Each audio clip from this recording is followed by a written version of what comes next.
Hmm? Oh.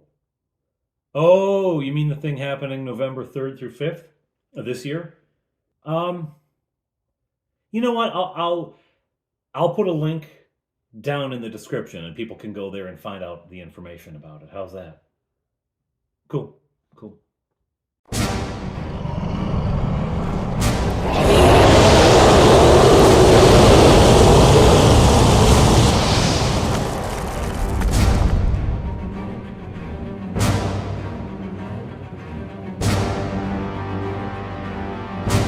Hello, everyone. I'm Father Aaron. Welcome to the Dungeon Minister. Check out the link down below about Clericon, the first annual Clericon. It's a new convention for OSR gaming here in Glen Williams, Ontario. Enough advertising. So, last episode, our heroes had taken the ship of the dead from the Giant's Tomb Island to the castle of the dead. But they didn't go in it. They did not go in it because, frankly, that looked scary. And they thought, we don't need to go there right now. Maybe we just won't. Which I have to admit was wisdom. Instead, they are on their way to the west to go back to the Jendi village, the Jendi being the people who live on the north shore of the Great Northern Sea. A village, incidentally, that they didn't know existed, that the kingdoms of the south don't know about. How long they've been there? Apparently quite some time. Anyway, there's a whole, lost culture here that has been discovered, or at least lost to the people down south. Anyway, they're going back there because they left their horses there. And they really don't want to make this very long trip without their horses. They also don't want to leave their horses. Yes, and their mule. They don't want to leave their horses and their mule long enough that the Jendi figure, well, let's just keep them. They must be dead by now. Because remember, the last time the villagers saw the characters, they were getting onto the ship of the dead. The dead. Dead. Dead. So it'd be very reasonable to assume they're all goners and, we can keep their horses. They don't want that happening, and so they're going to go to the village to get their horses. All right? Fair enough. It's about a 2-day journey from where they are on the north shore of the Great Northern Sea all the way back to the village. So there will be camping and there will be random encounters. All right, well, let's see how we go. Right out of the gate, they get one. All right, what will it be? Okay, it's going to be a animal of some sort. We'll find out what that is. And it's a... oh. It's a giant leech. Where would a giant leech be? Well, that's in water, obviously. But let's get a little grosser, because I want to. There's an area along here where a couple of small streams join in, but the landscape is such that it retains the water for a little bit, and some vegetation has grown up and made it slightly swampy as these rivers leave the mountains and enter the lake. And going through that area, the ground is spongy and soft, and I'm describing this gross landscape, and Fleetwood says, I want to pick up a rock. A gross, slimy rock for my pouch full of gross things. He's been collecting oddments from various creatures, the teeth, the scales, the bones, the hair of whatever it is they kill. Anyway, I want to pick up a rock. Perfect. Just serve it up on a platter to me, why don't you? Because here Fleetwood comes looking for rocks, and I say you're hunting on the ground for rocks and you spot some particularly slimy ones. You bend over to pick one up, and suddenly the ground beneath it moves and rears up, and you see a disgusting, pasty, slimy, worm-like creature with a ringed mouth full of hooked teeth. It lunges at you. A giant leech. Yeah. Okay, so the giant leech attacks. I mean, giant leeches attacking. It's hard to make a leech surprise somebody. I mean, you can't imagine them being fast, right? So I thought, well, maybe they'll step on it. But he's doing the looking for stones thing. Perfect. perfect, and it hits. It hits. It just barely does. And so I say, around your armor, you feel the teeth going around the edges of your armor, grabbing on to exposed bits of flesh, and the hooks sink in. Now, he only takes a couple of hit points of damage, but whatever, the thing has him, and it will have him until it is killed. Now, I also decide that this is going to disrupt him from casting spells. He could pull a knife out, pull a sword out, and try to swing at it, right? Although it is on him. He can do that, but he's not going to be able to cast a spell.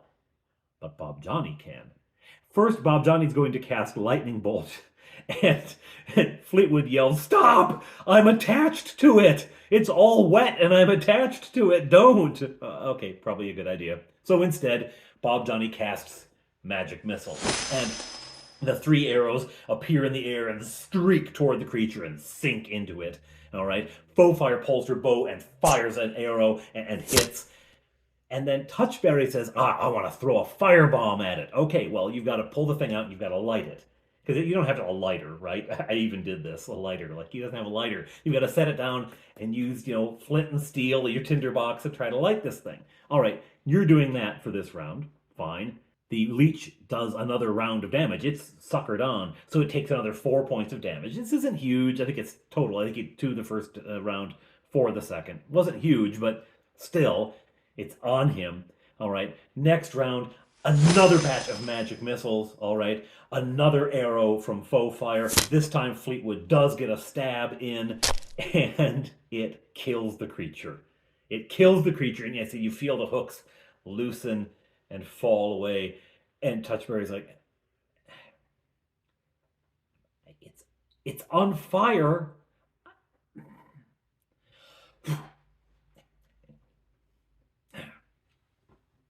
On they go. They camp that night. No issues. They continue on. Eventually, they come to the standing stones that they had seen earlier, right? When the ship passed and the stones lit up and the whole thing. Well, that happens close to the full moon. We're nowhere near the full moon. Nothing's going on. But as they approach, and I'm rolling for random encounters, and another one comes up. Okay, random encounter. What kind of random encounter? Okay, it's a human. It comes up as men, right? Men. Anyway, okay, it's going to be a man. And what kind of man is it going to be? Magic user. Wonder what level this magic user might be. Well, I'll take a 1d20 and a 1d10, maxed out at 30th level, which would be immensely powerful, especially for my world. I don't have a lot of magic users kicking around, but okay. Okay, we'll do that. What do I... Oh! Okay. A 25th level magic user. So, I want to make this kind of creepy. So I say, as you approach the standing stones, and they say, oh no, there's going to be goblins here. Oh no, there's going to be a hydra here. No, there's no hydra, there's no goblins. But there does seem to be a new stone. You could have sworn that there were 4 stones here, but it seems there's a 5th between 2 of the others. As you get closer and you look more closely, that's not a stone. It's not a space station. That's not a stone. That is someone sitting covered in a cloak with a hood down over their face. Okay. And Touchberry says, use him for target practice. Use him for target practice, just in case. And from beneath the cloak, a voice calls out, that would be a spectacularly bad idea. Hello? Hello? Do not shoot at me. You would regret it, and so would I. Who are you? Who am I? Who am I? Well, can we see your face? Yes. And the figure leans back and nods a little bit up like that, and the hood pulls back, and they see a sharp face with a little mustache and a sharp forked goatee and dark bright eyes, and immediately Bob Johnny says, he's a bad guy. He's got a mustache and a goatee. He's a bad guy. Which might offend me. I can't tell. Anyway, he looks at them shrewdly.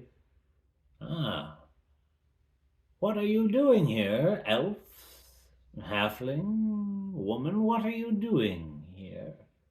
Oh, you're on your way to the Jendi. How do you know that? Carrying the spear from Giant's Tomb Island, brave souls.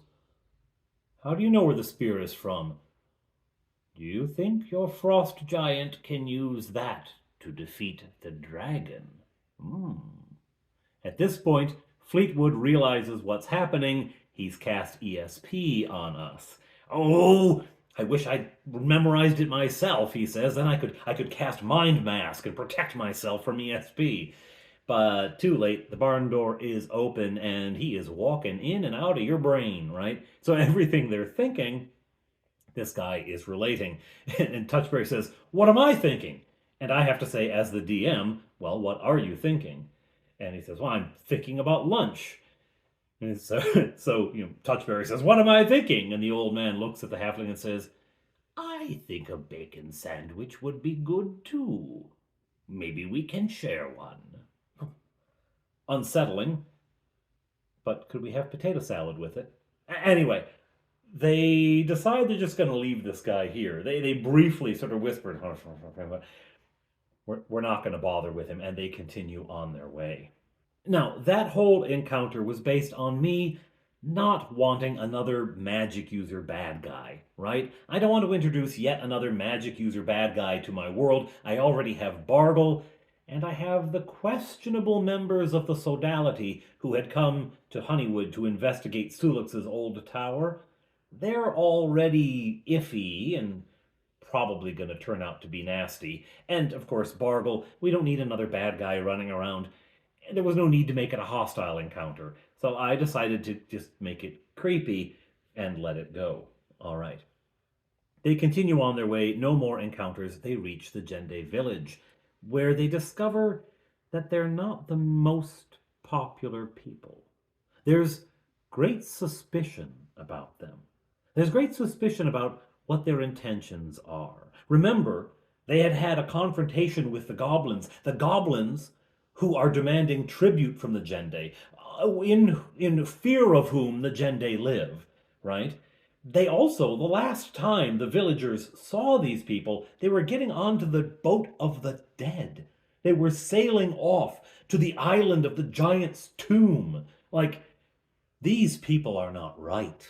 These people are not safe. So there's some suspicion around them. The only person who seems genuinely happy to see them is the old man, who rushes over and speaks to them in Goblin again and asks them all about what happened. He wants to know. He's very curious. So they tell him their adventures and what has been going on.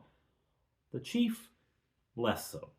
He comes over and demands the old man tell the party that when they leave, they are not coming back. They may stay the night here. They may take their horses. Please pay us for the food we've given your horses and the care we've given your horses.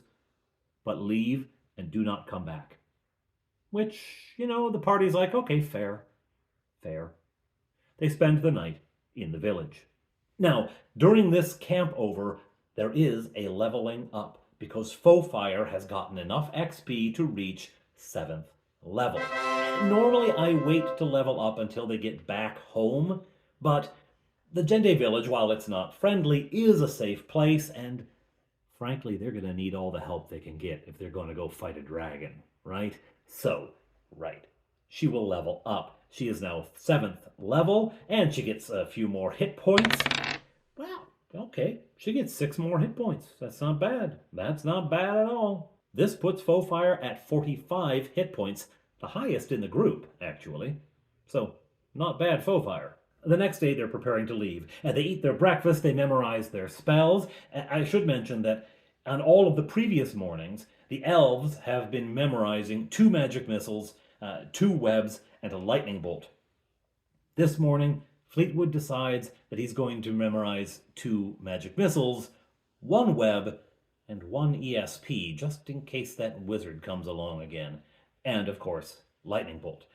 They also decide that the way they're going to carry the spear is position the horses two apiece on either side, and lash the spear to all four, three horses and a mule, and carry it that way like some sort of battering ram between them. And they make jokes that if they encounter any monsters, they can just charge at them and stab it with the spear, which wouldn't work probably, but anyway, it's funny to imagine.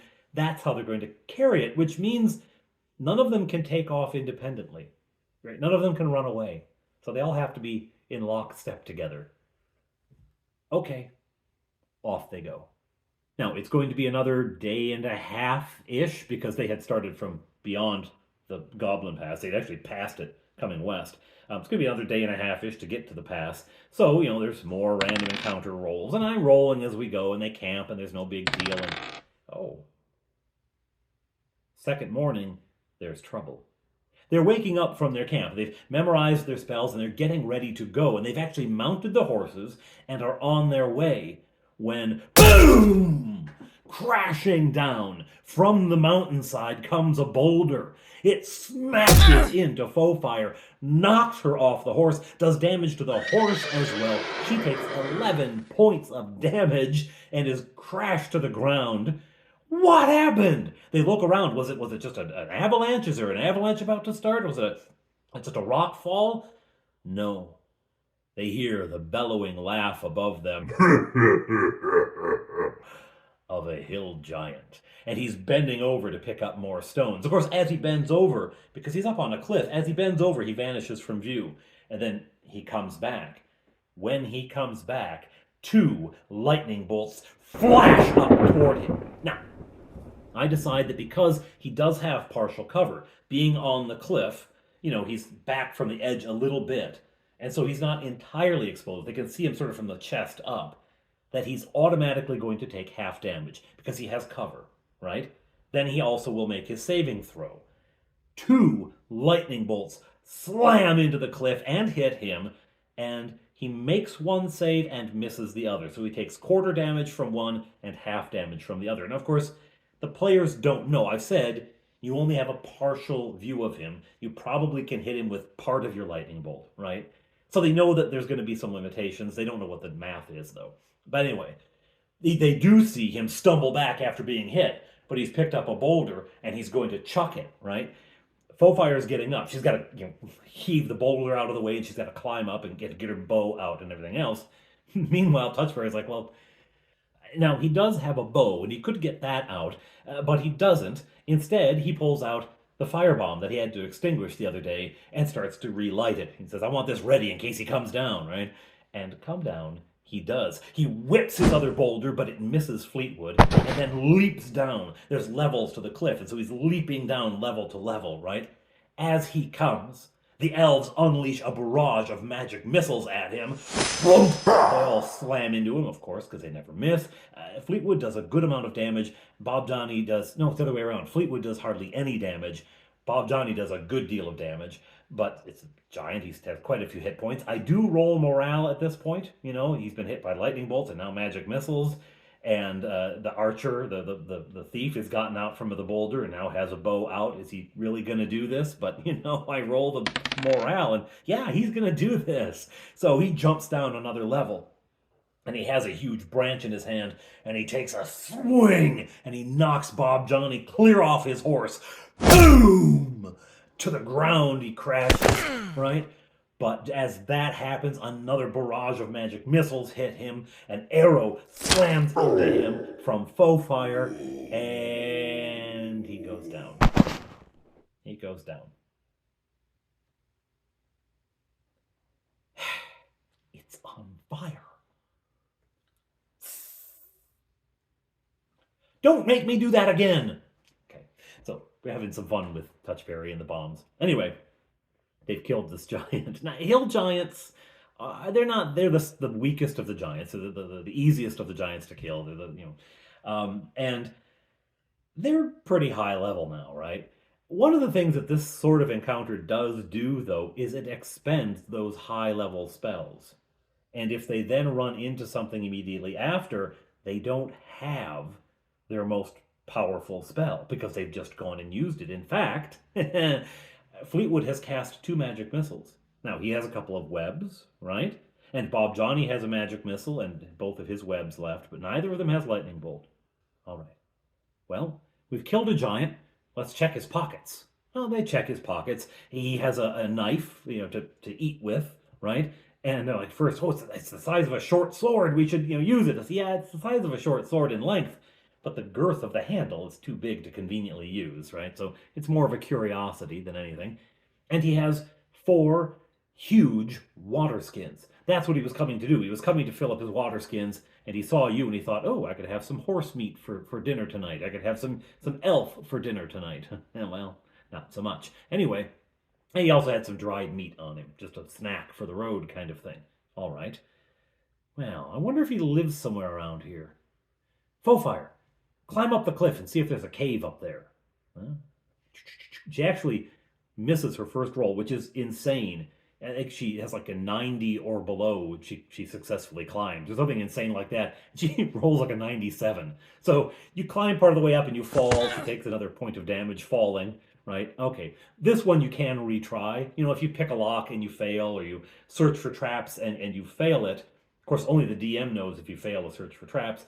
You can't retry it. You can't just, until the math works out for you.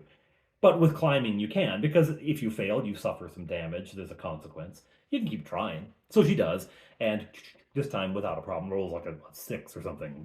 Up the cliff she goes. For the first level, another roll for the next section. Up she goes. No problems at all. She gets to the top, and she looks around a bit. She goes up the slope. From the top of the cliff, it continues to slope up. It comes down, and there's this drop.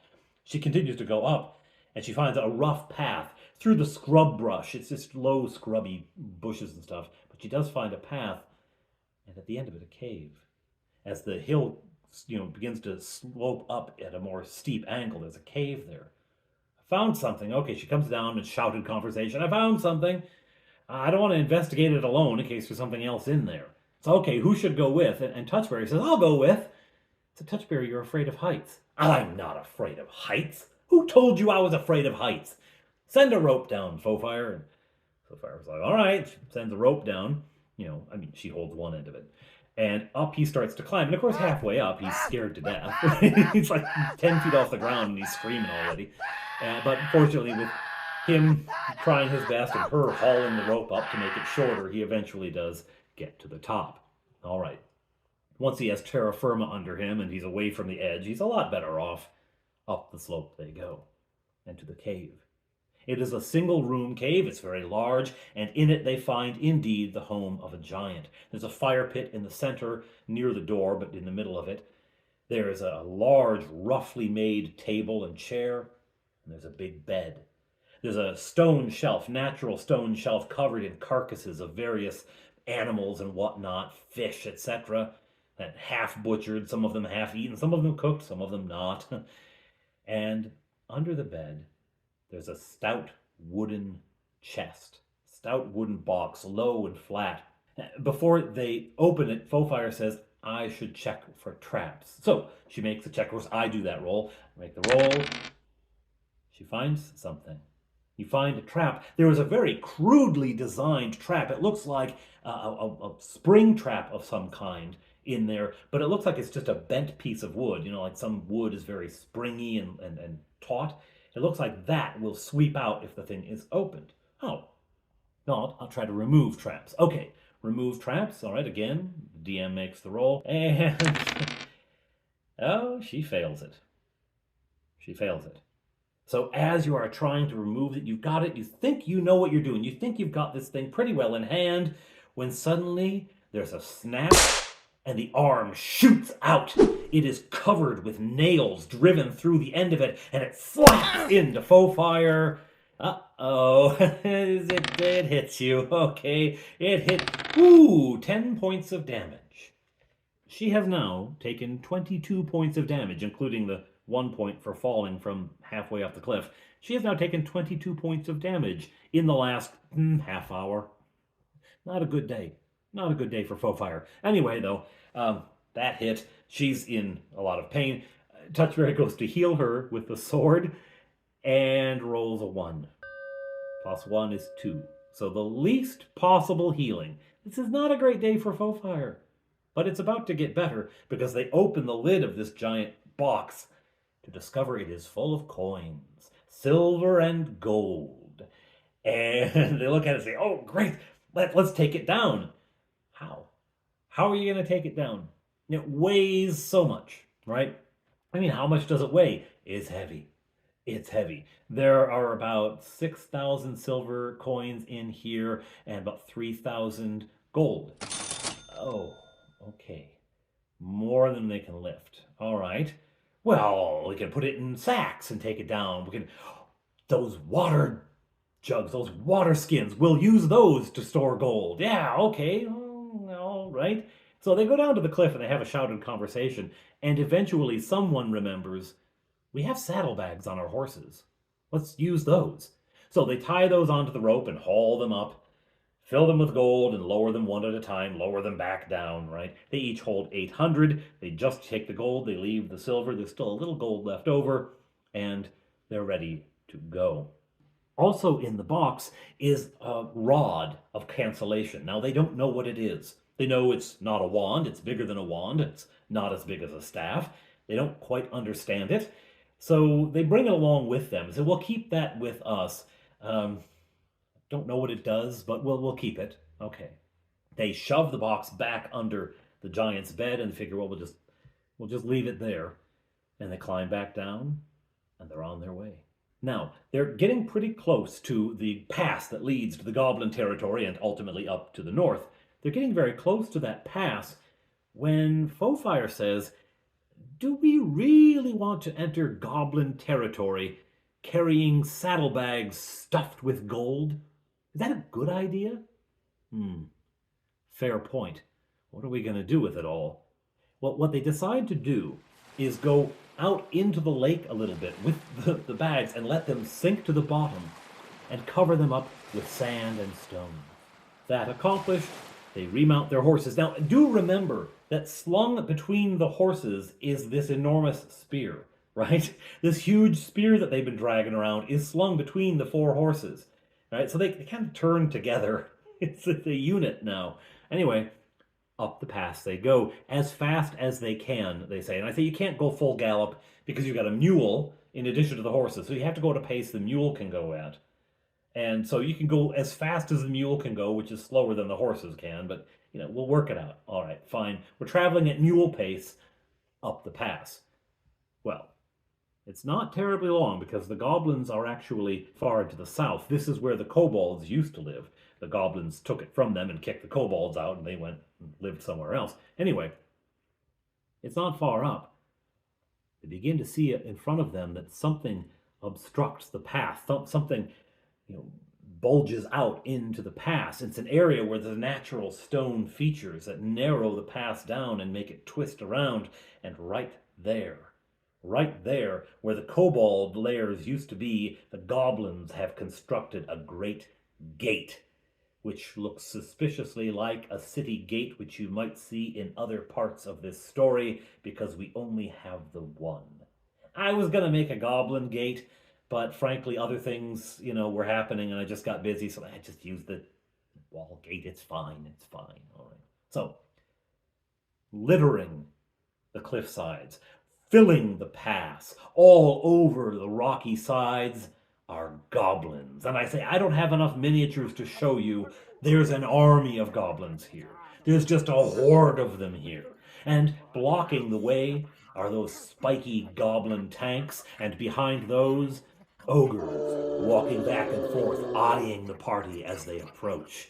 They enter this area, and they stop before they get too close. They stop. And a thin, reedy voice calls down from above. Who are you? And what are you doing in the Goblin lands?